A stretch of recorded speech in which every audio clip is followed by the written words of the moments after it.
Back to the channel और study अडा guys. आज हम स्टार्ट करने वाले हैं नारी शक्ति पर। ऐसे ये एक बड़ा मुद्दा बन चुका है और ये इंपॉर्टेंट रहता है फॉर बोर्ड एग्जाम। तो ये फटाफट से स्टार्ट करते हैं।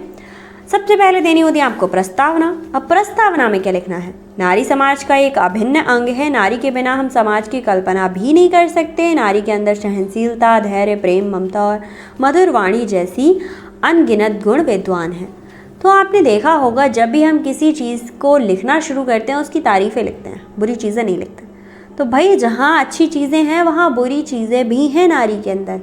आजकल की नारियाँ बहुत भयानक भयानक रूप दिखा रही हैं, आप सब उससे अनजान नहीं होंगे। टीवी न्यूज़ सारी जगह मिल जाता है। तो भाई ये मानते हैं कि हाँ, जो नारी होती है उसके बिना ये दुनिया कंप्लीट नहीं होती, क्योंकि जो जन्म देने का काम होता है वो एक लेडी ही करती है। बहुत से क्षेत्रों में पुरुषों से बेहतरीन प्रदर्शन करती हैं और ख़ुद को इंट्रोड्यूस करा रही हैं दुनिया से। आजकल कुश्ती, कबड्डी, हर जगह लेडीज़ मिलती हैं और बहुत अच्छा परफॉर्मेंस दे रही हैं। हमारे समाज और राष्ट्र की विकास की धुरी हैं लेडीज़। नारी के विकास किए बिना राष्ट्र विकास असंभव है। इसीलिए नारी को जगत जननी कहा जाता है और ये आज से नहीं, बहुत लंबे टाइम से है। नारी ही माता का रूप है जो बच्चों को पालती है।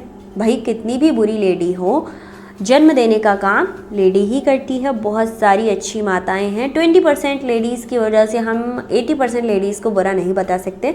तो हमें पालना, बड़ा करना, खाना खिलाना, ये सारी चीज़ें कौन करता है? हमारी माँ करती है। तो उसमें ही ममता होती है, इसीलिए वो हमारे घर की नींव होती है, इस दुनिया की नींव होती है।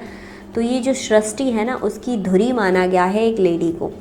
पत्नी और बेटी के रूप में सेविका कार्य करती है और देश की आन बान शान के लिए वीरांगना के रूप में रक्षा करती है। फॉर एग्जाम्पल झांसी की रानी। इसीलिए संपूर्ण नारी जाति को नारी शक्ति की संज्ञा दी जाती है। प्राचीन काल में नारी शक्ति क्या थी भाई?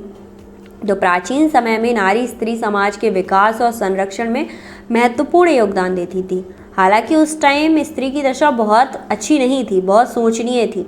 बहुत ही सामाजिक कुरीतियाँ उन पर थोपी जाती थी। बट जो नारियाँ आगे निकल कर आती थी उन्होंने देश के लिए बहुत अच्छे अच्छे काम किए हैं।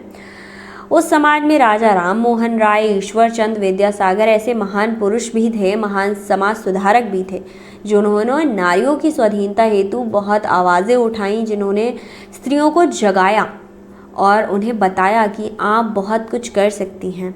अपनी विद्या, बुद्धि और कर्तव्य शक्ति के बल पर उन्होंने समाज की विशेष पहचान करवाई थी। झांसी की रानी, कल्पना चावला, इंदिरा गांधी, ऐसी बहुत सी लेडीज़ हैं जिन्होंने समाज पर नारी शक्ति का परिचय दिया था और समाज को बताया था कि नारी अबला नहीं है, सबला है। आप एक लाइन लिख सकते हैं जिससे आपका अट्रैक्टिव हो जाए ऐसे: अबला नहीं सबला है, शक्ति का नाम नारी है, जग को जीवन देने वाली मौत भी उससे हारी है। तो जब नारी अपने पे आती है ना तो मौत को भी हरा देती है। सती का नाम सुना होगा आप सबने, जिसने अपने पति के प्राण यमराज से वापस मांग लिए थे। तो वो भी एक नारी थी। आधुनिक युग में नारी शक्ति क्या है भाई? तो आधुनिक युग में महिलाओं ने अपने अधिकारों के बारे में जाना है और अपने जीवन से जुड़े निर्णय खुद लेने का फैसला किया है। आज की जो लेडी हैं वो कोमल, मधुर होने के साथ साथ जागरूक भी हैं। उन्हें अपने अंदर की नारी शक्ति के बारे में सब कुछ पता है और अन्याय के विरोध में लड़ना भी जानती हैं।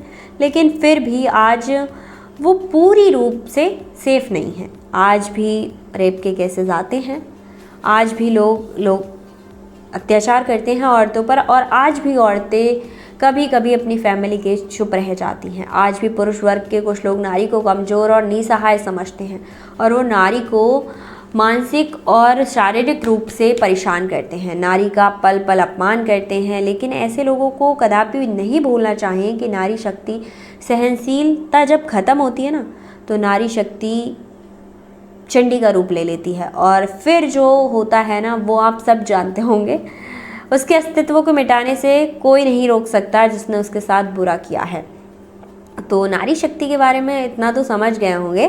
तो इतिहास गवाह है कि जब नारी का सब्र टूटा है तब प्रलय अवश्य आई है। आज रूढ़िवादी मान्यताएं और पुरुष प्रधान विचारों की महिलाएं लगातार चुनौती दे रही हैं, हर क्षेत्र में अपना हुनर आजमा रही हैं। आज समाज में पढ़े लिखे लोग लड़कियों की शिक्षा के प्रति जागरूक हो गए हैं और आज एजुकेशन में लड़कों से ज़्यादा लड़कियां आगे बढ़ रही हैं। शिक्षित महिलाएं देश के विकास में अपना अहम योगदान दे रही हैं। आज हर जगह आपको 50-50 लेडी मिल जाती हैं। पहले ऐसा नहीं था, पहले की लेडीज़ के लिए आगे बढ़ने के लिए बहुत ज़्यादा लड़ना होता था।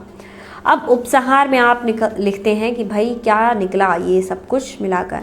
तो भारत में महिलाओं को देवी की तरह पूजा जाता है। वेद पुराणों में कहा गया है किसी भी देश की संस्कृति को समझना तो सबसे पहले उस देश की महिलाओं के बारे में जानना ज़रूरी होता है।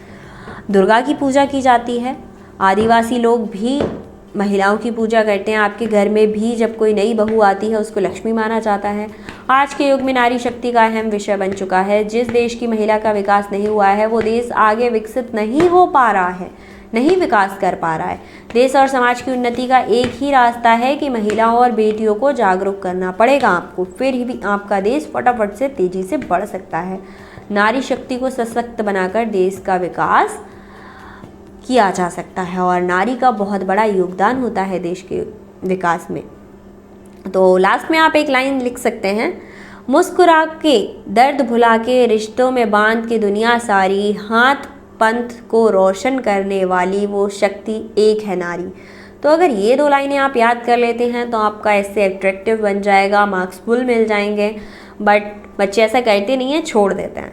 तो ये था नारी शक्ति पर ऐसे। होपफुली आपको समझ आया होगा। कोई भी प्रॉब्लम हो तो आप मुझे कमेंट कर सकते हैं। सारे ऐसे चेक करने के लिए एक बार डिस्क्रिप्शन में जाइए, वहाँ पर ऐसे करके प्लेलिस्ट लिंक दिया है, उसको एक बार चेक कर लीजिए।